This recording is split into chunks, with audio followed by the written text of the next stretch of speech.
It's good to be back with you for another day as we are continuing on in our study of Nehemiah. All of this brought to you by Christ Table. If you'd like to know more about the study and how you can be a part, feel free to visit that URL right there at the bottom of your screen, Nope, that's not it.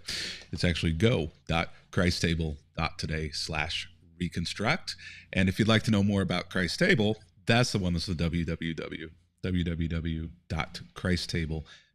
Sign up for our email list there and consider donating to Christ Table. We send spiritual resources in the mail directly to our regular givers every couple of months. We're working on one right now for the holidays that will be out. And so if you'd like to be a part of that, you can donate online right there at christtable.today. But more than anything, we'd love for you to just be on our email list so that you can be a part and aware of everything that is going on here at Christ Table. Well, today we find ourselves in Nehemiah chapter 12, verses 27 through 43, and we are finally almost completely officially through all of the lists of names that happen in the book of Nehemiah, and I'm so proud of you for making it this far through and through all of those. There are a few in today's reading, but we're now transitioning back into the end of the story, and the next few days are going to be a part of the story that is rarely, if ever, told about Nehemiah. And there are reasons for that because it kind of pulls together all of our assumptions about seeing Nehemiah not so much as a tale of heroism and following God, but as a cautionary tale. And so today, when we come to chapter 12, verses 27 through 43, I'm glad to have you along for the ride and looking forward to talking through this one with you. So we have come through a diversion away from the story of Nehemiah that's lasted a few chapters. We've talked about the priests. We've talked about the families that returned. We've focused a little bit on Ezra and the people's receiving of the law and renewing their commitment to that. We talked about the feast or the festival of tabernacles. And now we're kind of wrapping back around to the story of Nehemiah. Now, part of these diversionary rabbit trails that we've taken are part of the reason why many people say that Nehemiah either didn't write this book or that it was compiled from several different sources. Nehemiah's own personal journal, likely, because a lot of it's first person, then it shifts to third person, and then at some points it's Ezra's perspective, and then in other places we simply have a repeat of other sections of scripture, which we talk through with the names and the lists and those things. And so we're wrapping now back around, whether it's Nehemiah or whether it's some sort of a compiler or editor who's pulling all of this together. We're now wrapping back into the story of Nehemiah.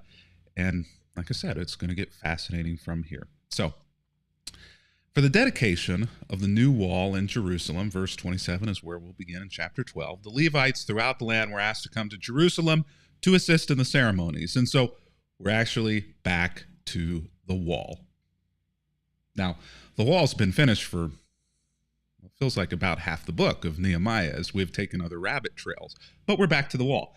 And we are about to now dedicate this new wall in Jerusalem. Now, because of the way that the book is put together and because of the lack of historical records here as far as dating, we don't really know how long it was between the completion of the wall and when they actually celebrate the dedication of the wall. Could have been a relatively short period of time, or it could have been a really extended period of time. But they decide to dedicate the wall with a celebration.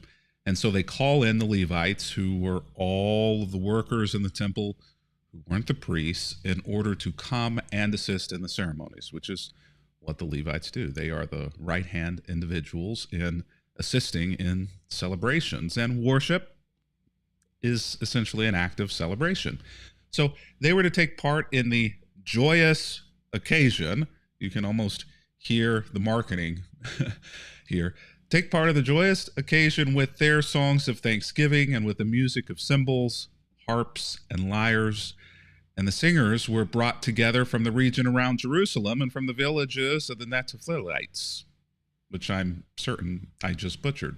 And so this isn't just an off-the-cuff celebration. This has been planned, and there is an expectation that everybody is going to want to be a part of this dedication of the wall. And so they reach to the farthest extents of their reach in order to bring in as much help as is possible to make sure that this is a slam dunk celebration. Now they're bringing in singers together, not just from Jerusalem, but the region around Jerusalem, and then from the villages that are surrounding it. They also came from as far as Beth Gilgal and the rural areas near Geba and Asmeth, for the singers had built their own settlements around Jerusalem. So we're seeing that this is an all-in celebration. Verse 30, the priests and the Levites first purify themselves. And so this isn't just a birthday party for a wall.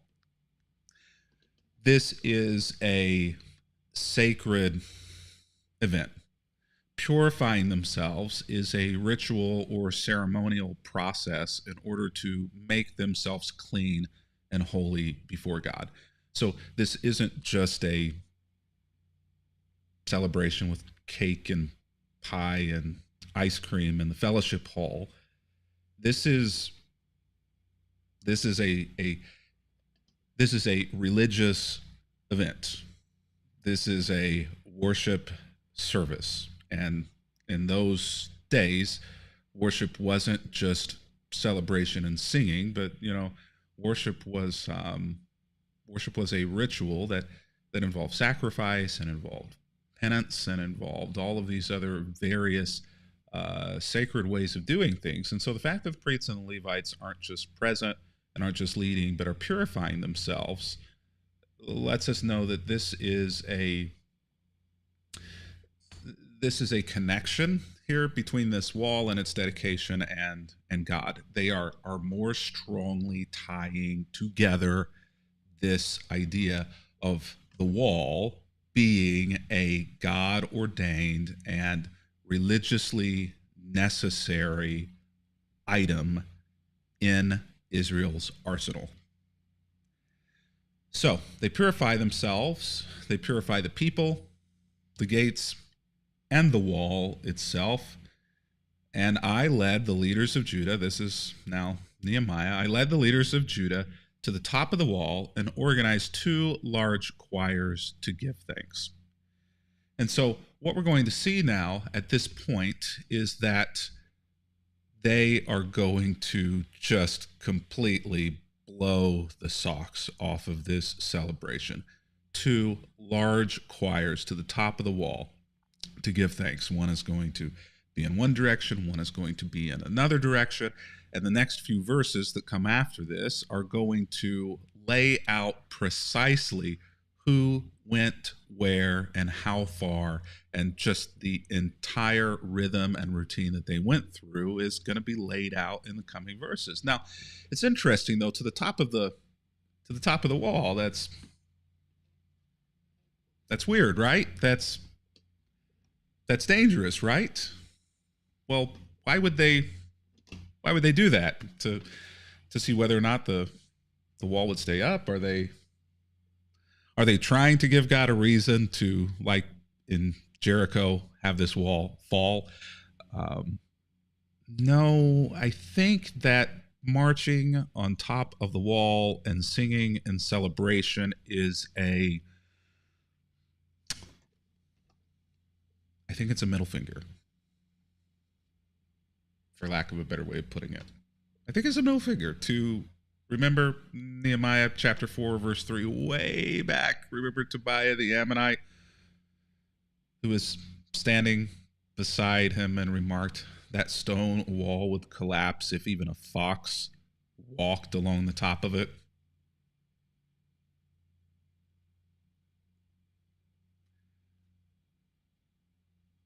That hit Nehemiah.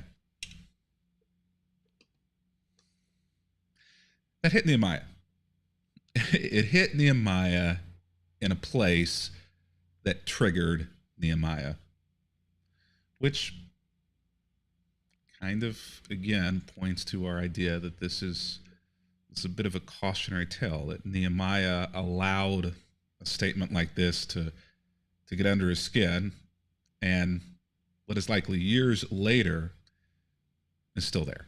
The "I'll show you" mentality. Nehemiah says it might collapse under a fox, it might not. Let's put an entire choir on top of the wall. In fact, let's put 2 choirs on top of the wall. 2 choirs? You think Nehemiah isn't trying to make a point?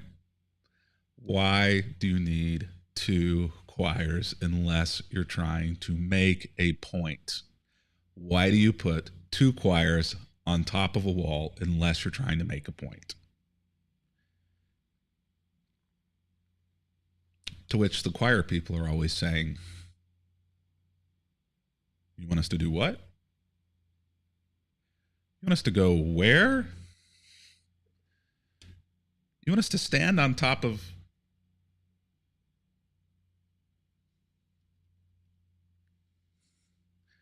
There are no hospitals around. There's no ADA. If somebody gets hurt, there's no OSHA, Occupational Safety Association for choir people.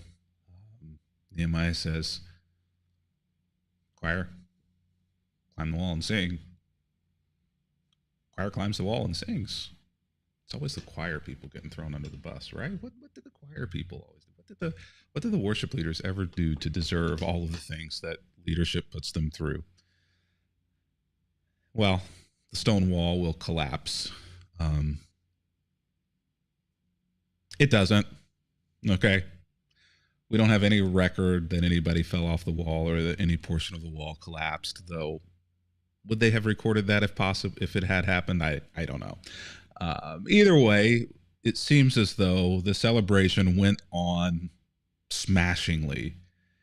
Now, we are in our text told of 3 great, incredible celebrations during this period after the return from exile in Babylonia. Well, before we get there, many sacrifices were offered on that joyous day, for God had given the people cause for great joy. The women, see, God had given the people cause for great joy. Women and children also participated in the celebration, and the joy of the people of Jerusalem could be heard far away. This is the last verse of our reading for today, and this is commentary. This is editorializing. This is not journalism. This is taking the facts and telling a story with the facts. Not necessarily untrue, but it's painting a picture. It's painting a picture that the author wants to paint. Many sacrifices were offered on that joyous day, so God was present and honored, implying he was very happy on that joyous day as the people were. For God had given the people cause for great joy. Again, as we've said all along, the wall is been tied the whole way through to God, even though it has been questionable whether or not God ever had any desire for the wall to exist. And we've actually kind of shown that God did not want the wall to exist for the reasons why they built the wall. But it wasn't just the men in this patriarchal society. It wasn't just the men, which would have been good enough, but the women and the children also participated in the celebration. So everybody is all in. And the joy of the people of Jerusalem could be heard far away. That line. I love that line because it says more about the author than it does the actual event. The joy was so great that it could be heard forever away. So now, as I was saying, we are told of 3 celebration events after this return from exile in Babylon. Now, certainly they had other celebrations, the resurrection of the Feast of Tabernacles, so one of them. But 3 great celebrations are explained in these 2-volume books of Ezra and Nehemiah. The first one is the rebuilding of the temple, which came first, and we started our story after the temple had already been built. The second one is the receiving of the law, and a couple of chapters ago we talked about that, how they built the platform for Ezra to stand on and to read the law to the people, and how they were broken at their missing the mark of expectations from God for so long and in so many abhorrent ways, and how instead of them being chided by the religious leaders, Ezra says and Nehemiah says, this is not a day for crying, this is a day for celebration. Go eat food. Go sit at your table and enjoy supper with each other. That was the second one. The third one is the rebuilding the wall. It's this one right here that we're reading through in our text today. Out of all of these 3, which one was the greatest celebration? Probably no, just because I'm asking the question, right? It's the rebuilding of the wall. It's fascinating. It's fascinating when you look at the celebrations that were put together for each of these 3 events. The rebuilding of the temple, which is the place that houses God and allows people to renew their covenant responsibilities with God by enacting the requirements of the Mosaic law. The temple wasn't just like our churches or houses of worship today. It was magnified by many, many, many multiples more important to them. It's a big deal. The receiving of the law, a big deal. Uncovering God's requirements again so that the people could be in unison and lockstep with God's requirements. They understood that to be a necessity, or else they would never be able to be in control of their land again. And they felt like their land was their right, was their birthright, and that God had promised it to them. They were living there, but they did not own the land. It was not their land. Jerusalem was not their land.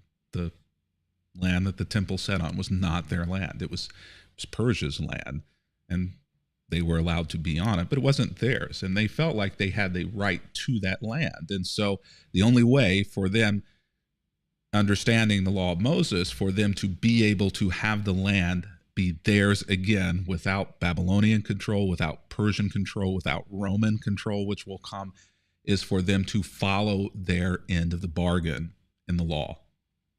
So the receiving of the law is a huge deal. It's why they were so broken, because they realized that they weren't going to get their land back till they started following these things. And then the third is the rebuilding of the wall. The first 2, the connection with God and the ability to actually have their own land, autonomy, are secondary celebrations to the one for the rebuilding of the wall.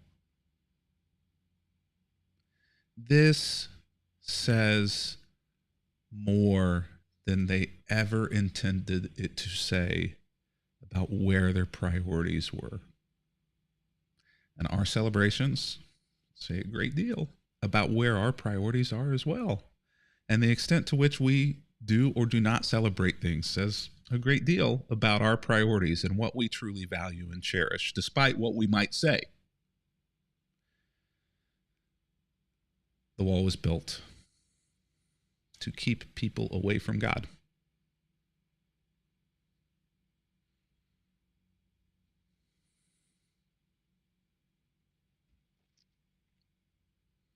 What do our celebrations say about us? Why are they there? And are we celebrating things that stand in the way of God more than we're celebrating the God that says, don't stand in the way of other people coming to me? As an outsider looking in, they completely got their order of celebrations incorrect.